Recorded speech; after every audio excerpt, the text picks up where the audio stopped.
The skyscraper of low carbon and smart world also needs energy as its engine.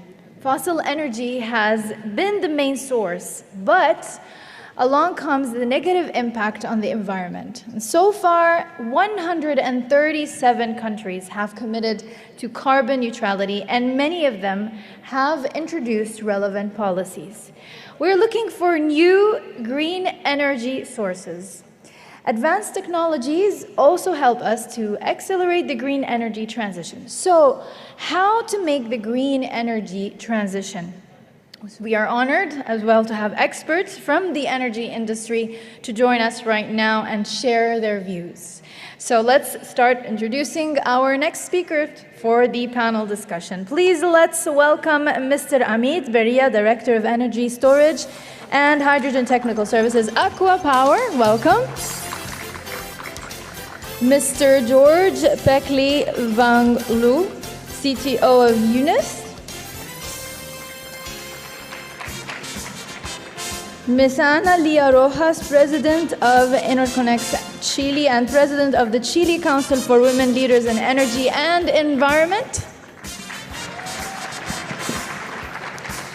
Mr. Edson Wamushi, Strategic Planning Director and Chairman's Advisor, Energy Fund of Mozambique. Welcome. Mr. Sheikh Nian, Secretary in Energy, Ministry of Petroleum and Energy, Senegal. Unfortunately, he was not able to be with us today. And last, Mr. Hariram Subramanian, CTO, Huawei Fusion Solar, who will be moderating this session. Let's welcome all of our speakers.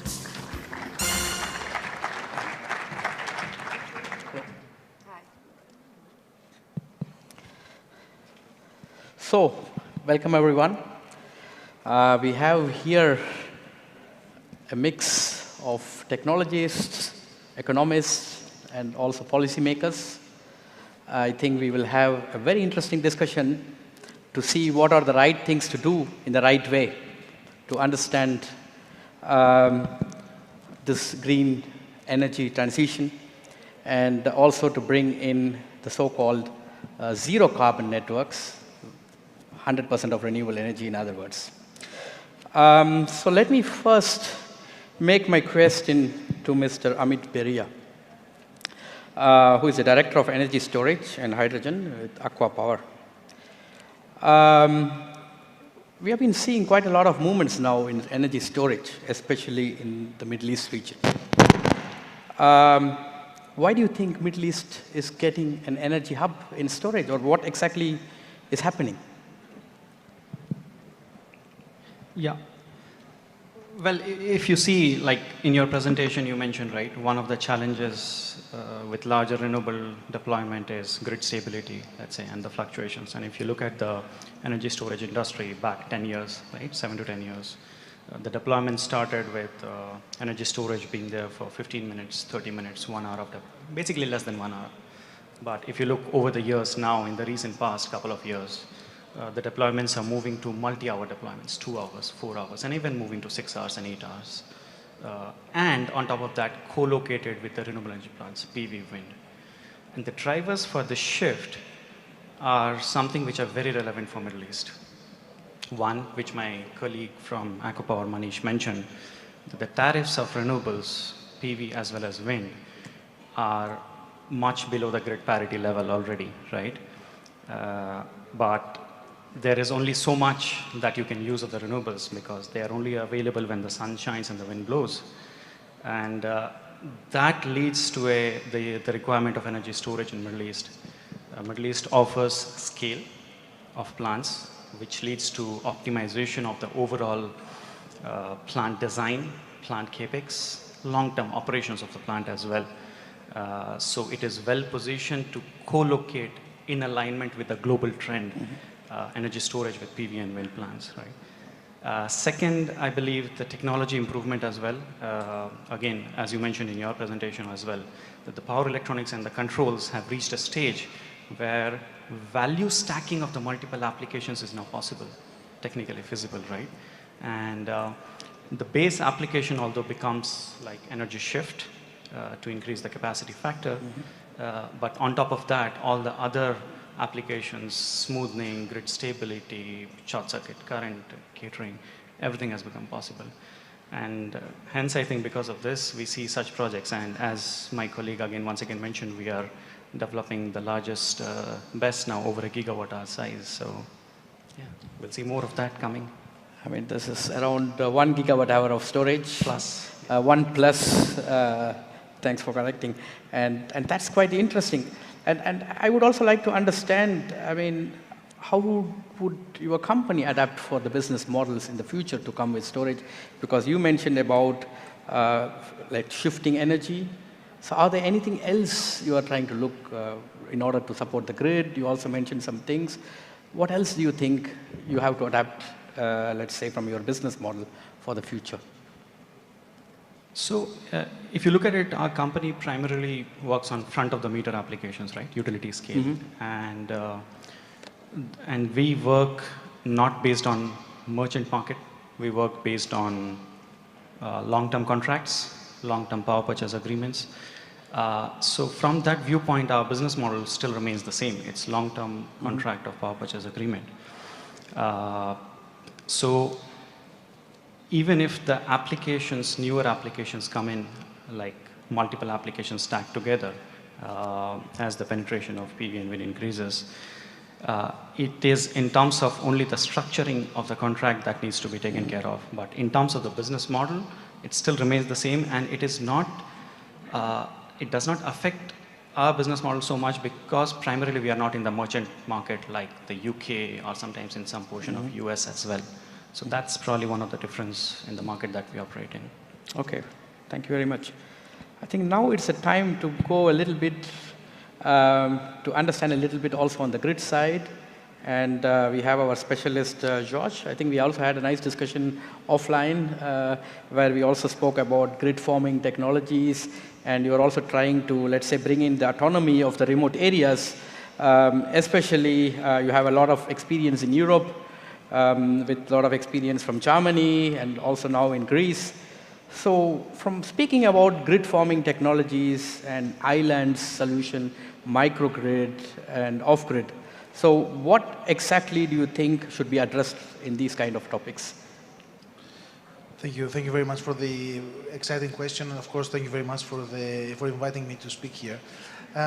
Yes, we see a little bit the development of this sort of grid forming technologies in the holistic transition that the energy market is undergoing. And I think it's a very good signal for all energy companies to start thinking more in those distributed modern technologies where we consider energy as a transient phenomenon, not so much as a stable source. Having said that, we develop a lot of standalone systems and or hybrid systems that are grid connected, and we observe that the grid stability aspect is something that should change in the form of the technology, but also in the form of regulation and policy. We see that distributed systems are able to operate now due to all the advances in computational power as well as in communication. They're able to function extremely well and in synchronous mode, so to speak, in order to achieve grid stability, even in systems that are extremely heavy on renewable energy penetration. We are aiming at close to 100% renewable energy penetration, and this can only be achieved through significant changes in the way we perceive energy systems. I think one interesting aspect which you mentioned was also on distributed energy sources, which is itself a strength for power systems, because you could try to aggregate this, and you can create also like a virtual power plant, basically.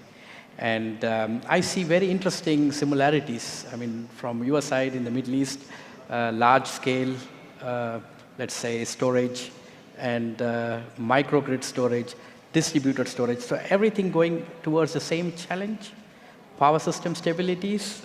You want to maybe comment a little bit?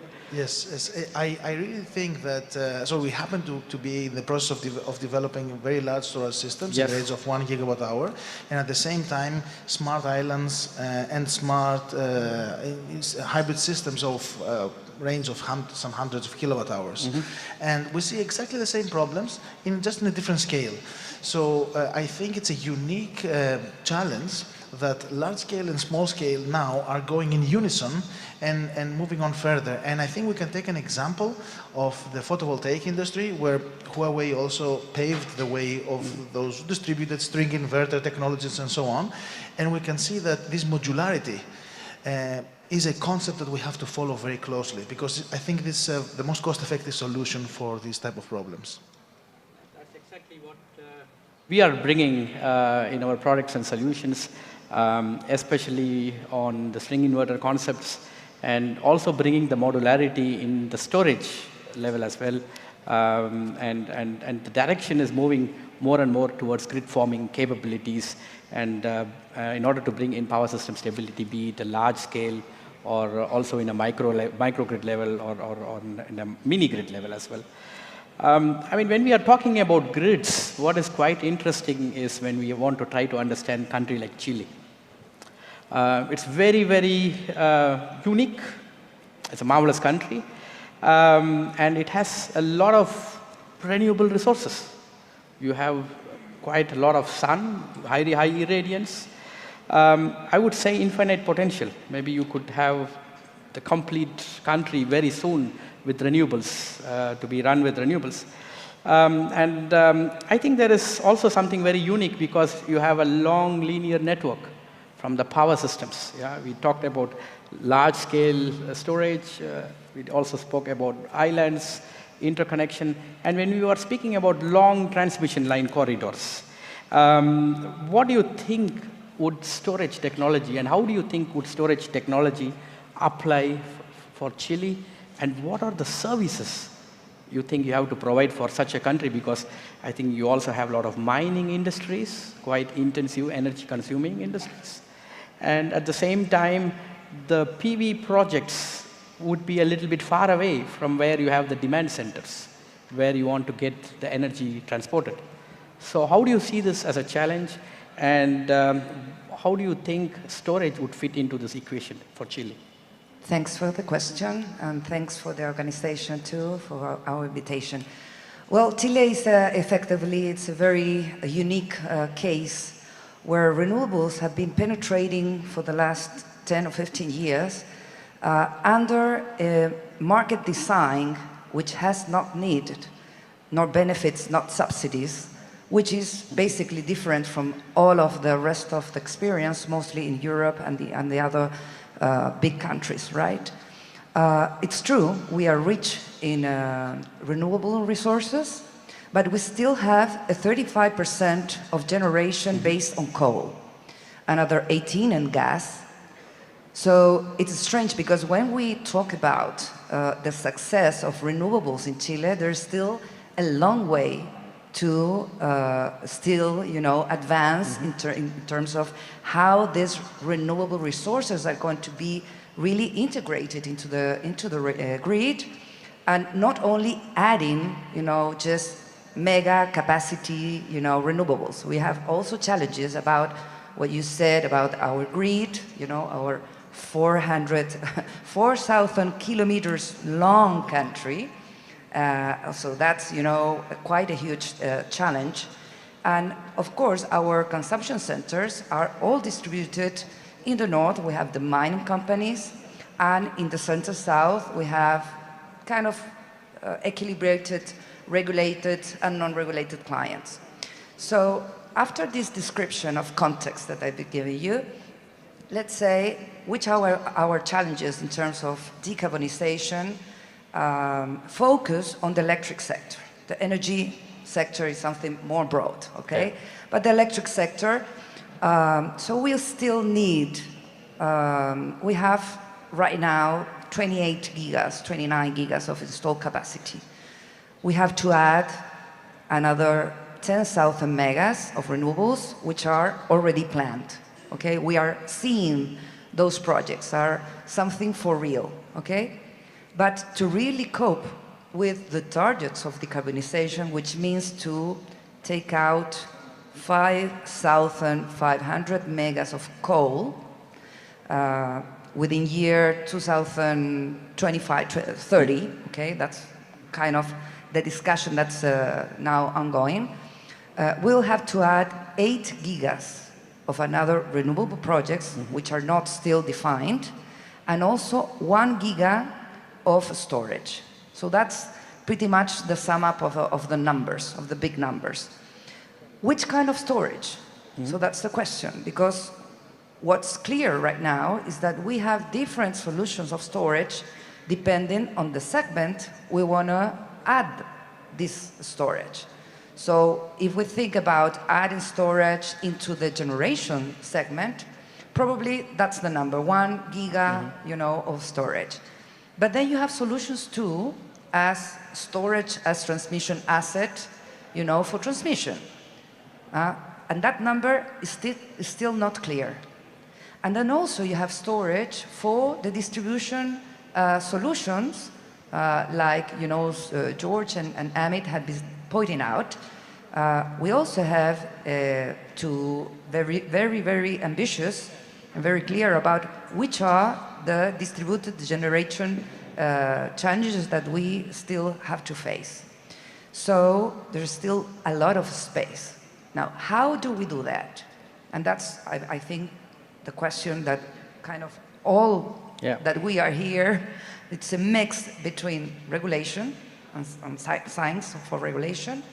Also, there's a huge role in technologists, you know, in terms of really focusing and really coping and nailing the capex of the projects.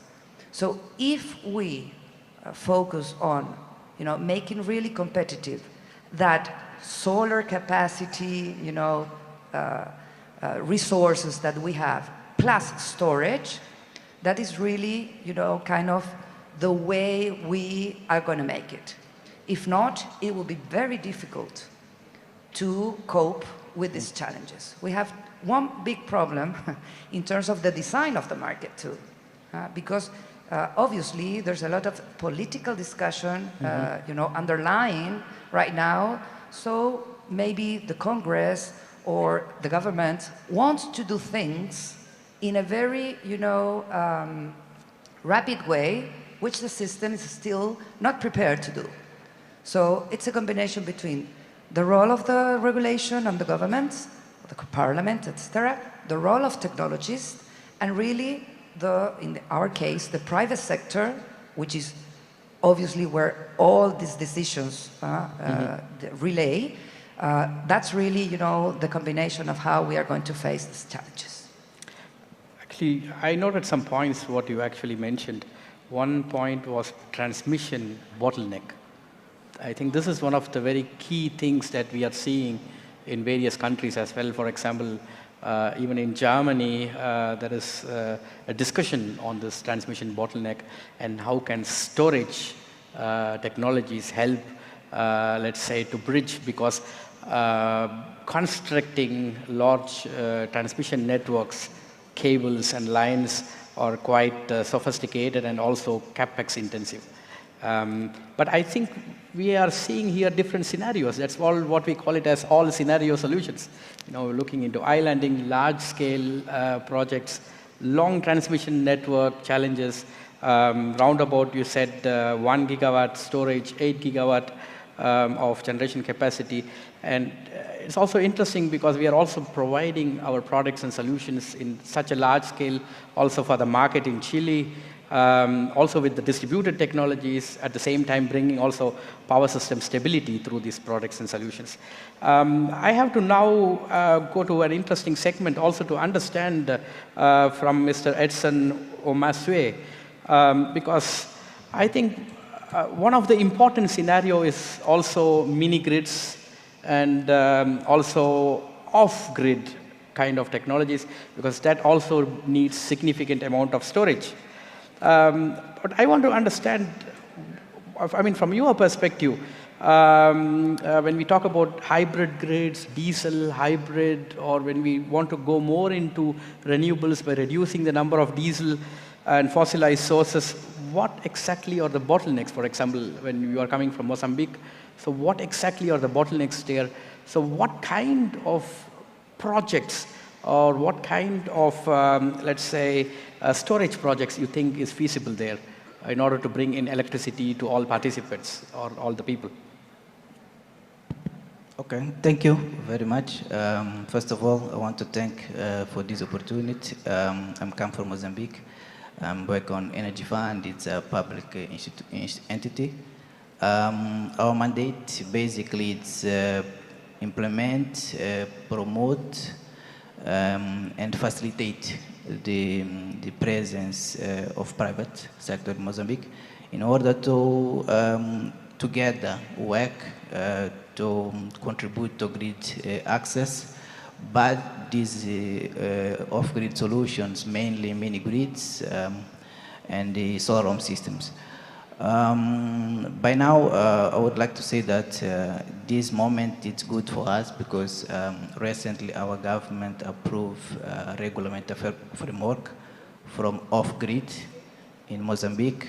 So it was a long time that we are dealing with this, and most of private sector, they have problem to come and make this project because of lack of this regulatory framework.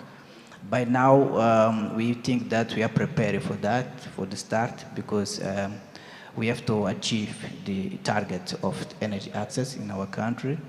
By the way, I think that only with help of this private sector, the government can create conditions to improve these targets.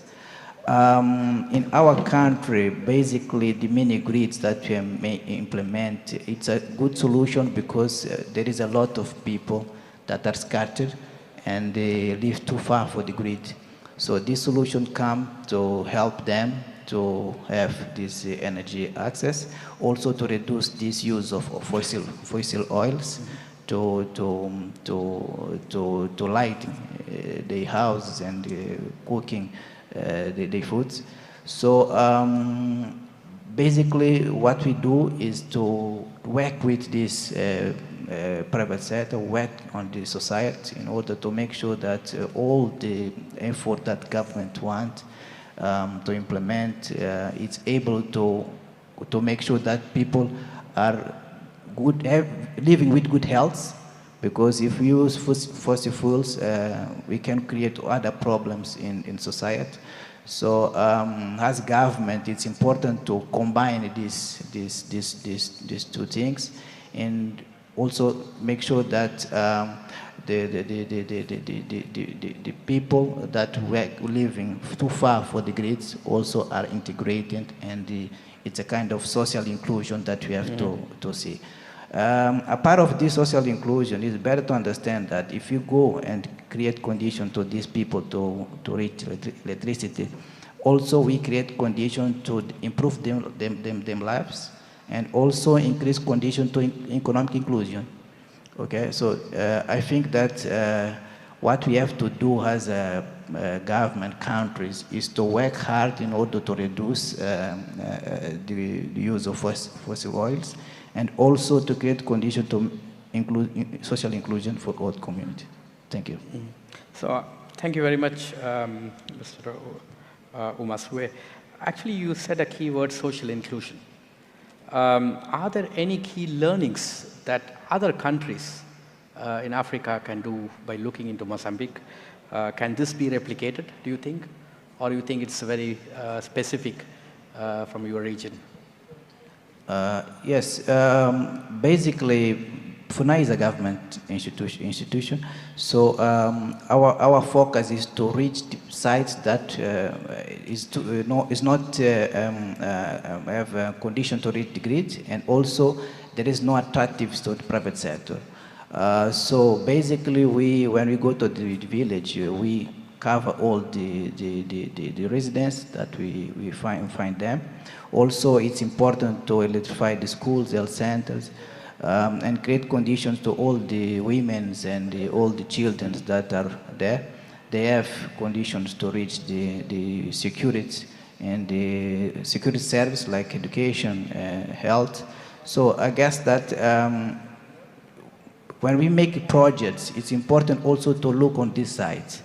And then even if the project was making by the private sector, it's important to combine these solutions as energy and the social security for the people.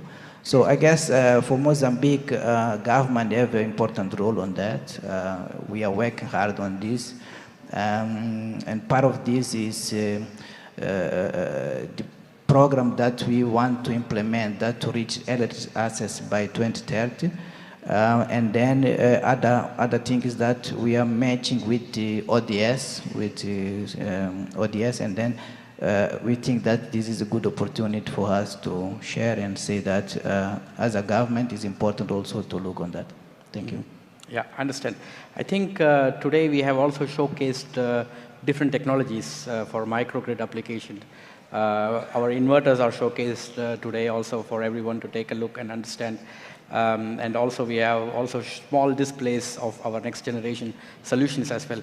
And I wanted to go again to George, actually. I mean, we have been speaking about islands and also related to grid and so on. What key technology you think is needed, which is actually missing now? You know, we already spoke grid forming. Do you think it's grid forming, or do you think we can bring something else as well? Or there's something that you think, okay, this is probably missing? I think it's worth noting what are the big changes that are happening in the energy system. You mentioned the grid bottleneck, and I think this is a very key aspect. If we see a little bit the large picture, we see large-scale renewable energy integration. A big part of this is also wind. Wind has extremely high transients. We see storage integration, and we should not forget e-mobility. E-mobility is something that applies a very high load on the low voltage grid. So it's inherently distributed load that we are adding on existing, old, usually old, and very rigid grids. So I believe that there will be a significant role to be played by distributed power generation and storage systems that are able to lift a big part of the load of the low voltage grid, so that e-mobility is allowed to enter in a much more cost-effective way. By lifting the load of the low voltage grid, we're able to integrate e-mobility without additions to the grid. And I think technologies like the ones you have developed and you're developing that are connecting effectively those thousands or hundreds of thousands of distributed systems, and also allow for low-cost maintenance, because you focus a lot, and this is, I think, a key point, on remote monitoring and, human-less maintenance, will be the way to go if we want to really make the VPP reality. Yeah, absolutely. I think without, I mean, we can talk this as zero-touch maintenance, for example. You know, remote diagnostics, and that needs a lot of data science and also data analytics, where one needs to not just look into data, but also extract a pattern out of the data, because a lot of large-scale PV plants are challenging to have people on site, because most of the power plants are remote, especially in Chile, for example, maybe in high altitudes. You know, we even have projects in the mountains, actually, around about 4,000 meters above the sea level. And I think these are some of the techniques that we can provide in the technology through remote O&M and so on. I think the message is very clear also from all the people.